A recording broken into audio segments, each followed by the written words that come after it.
그러니까 선거법을 선거법으로만 보고 있지 않고 공수처법과 끼워 팔기를 하고 있었다는 거를 국민들에게 알리는 결정적인 계기가 됐습니다. 그러니까 당내에서 네. 박용진 의원님, 조홍천 의원님 같은 분들이 당 지도부에 쓴소리 날려도 아직까지 합의 못하고 있는 거잖아요. 그러니까요. 선거법은 선거법을 놓고 가장 좋은 선거법을 표결을 해야 되는 거고 공수처법은 공수처법을 놓고 자체 표결을 해야 되는데 이 두 개가 맞물려 있으니까 민주당은 선거법 쪽 손해봐도 우리는 공수처 해야 돼라고 생각을 하다 보니 각각 생법이 다른 겁니다. 그런데 국민들이 가장 원하는 선거법이 뭔지에 대해서 이 뭐 4+1이든 3+1이든 가치를 공유한 팀이 아니라라는 거예요. 이 가치는 뭐냐면 국민들의 표가 정확하게 반영된 국회가 구성되길 바라는데 뭐냐면 예를 들어서 이런 거죠.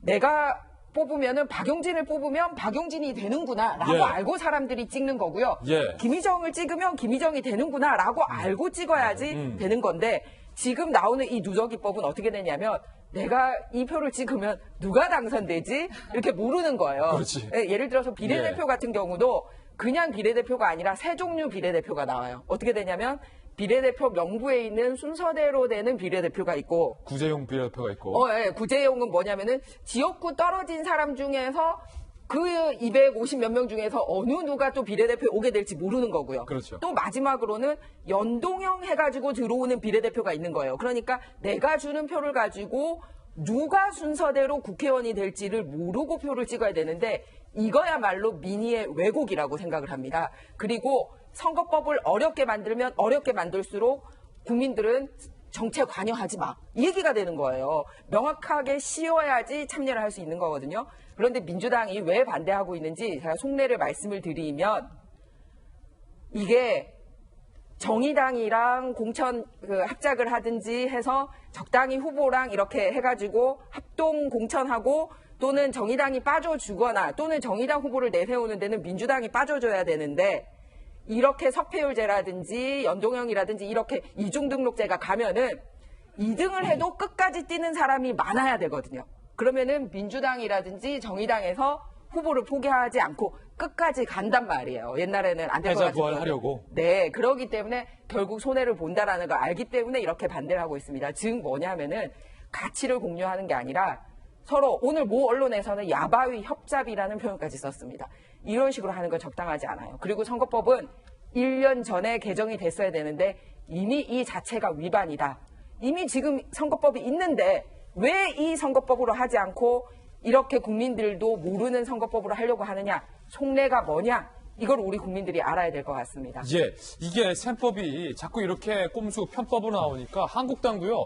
아 그래 연동형 통과되면 우리는 비례한국당 만들어서 비례대표는 여기다 찍어주고 지역구는 여기다 찍어주세요. 라는 지금 전략까지 나오잖아요. 이것도 코미디예요. 네, 그게 지금 조금 전에 한국당 심재철 원내대표가 막장 드라마 1차 대본이 나왔다고 얘기를 하는데 저는 이 막장 드라마는 쪽대본이 핵심입니다. 예. 그때그때 고쳐 쓰는 대본인데 지금 선거를 앞두고 있는 쪽대본이 난무하고 있는 거예요. 아니, 비례한국당 이게 말이 됩니까? 그러니까 오늘 이 제도를 하게 되니까 그래 그럼 우리는 내일 이 제도? 근데 더 웃긴 건요. 예. 민주당 같은 경우에는 여기에 대해서 선거법을 끌고 왔잖아요. 예. 오늘 한 언론 보도를 보니까 민주당 내에서 그럼 우리도 위성정당을 만들어야 되는 것 아니냐는 얘기도 나온다는 겁니다. 예.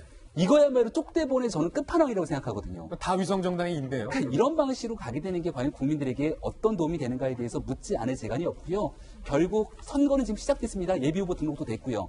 그렇기 때문에 선거제도 개편하고 싶은 여러 가지 마음들이 있다면 각 정당이 공약 내서 국민들한테 물어보고 21대 국회에서 정말 국민의 민의를 담아내는 그런 선거제도 개편을 가는 것이 사실은 많은 국민들이 바라는 그런 마음이 아닐까 생각이 듭니다. 예. 자, 집권 여당과 또 이 3+1 군소정당들에 대한 비판의 여론도 있고 한국당에 대한 비판의 여론도 만만치 않습니다. 특히 황교안 대표가 이른바 너무 한쪽으로 세게 나가는 건 아니냐라는 것에 대한 우려와 비판입니다. 일단 황 대표의 발언부터 들어보시죠. 도대체 듣도 보도 못한 의장입니다. 듣도 보도 못한 국회를 이렇게 망가뜨리고 있어요. 이런 엉터리 국회의장, 대한민국의 수치입니다. 자기 마음대로 헌법도 어기고 또 정당법도 어기고 국회법도 어기고 자기 마음대로 했지요. 국민의 힘으로 돌아가겠다는데 누가 막을 수 있습니까? 이거 불법 아닙니까? 작은 놈이 불법 아닙니까? 국민의 권리를 작은 자가 불법한 거 아닙니까? 이런 거를 바로 적발하자! 자, 허은하 소장님, 황 대표가 법원 보수를 아우르지 못하고 이른바 너무 세고 강경한 쪽 특정 진영에만 기대서 거기에 부응하는 정치를 하고 있다라는 비판의 목소리가 당내에서도 나오는 것 같아요. 너무 지금 강하게 나오니까 그런 비판을 받을 수도 있을 것 같습니다. 앞으로 총선, 지금 사실은 국민들 입장에서는 지금 국회 자체가 최악입니다. 도대체 누굴 믿고 누구에게 투표를 해야 될지도 모르겠고 법 자체 지금 본인들끼리 싸우면서 누가 되는지도 모르는 지금 투표를 하라고 하고 있거든요. 그러다 보니까 지금 정말 이게 뭐야? 이게 나란가라는 생각이 드는데 지금 야당의 보수의 대표가 이렇게 강한 막말을 하기 시작을 하니까 흔들리는 부분이 분명 있기는 한 것 같습니다. 우리가 좀 주의해야 될 것은 투표를 안 하게 하면 안 된다라는 겁니다. 국민들이 확실하게 보고 투표를 하게 만들어야 된다라는 것을 꼭 말씀을 드리고 싶고요. 예. 그 안에서 한 가지만 말씀드린다면 프레임에 빠져 계시면 안 됩니다. 지금 보수나 진보에 대해서 부정적인 프레임을 씌울 때 보수는 극우, 진보는 극좌, 그리고 보수는 일배, 그런데 진보는 없어요. 그리고 보수는 태극기, 그리고 진보는 문파, 보수는 막말, 진보는 거짓말입니다.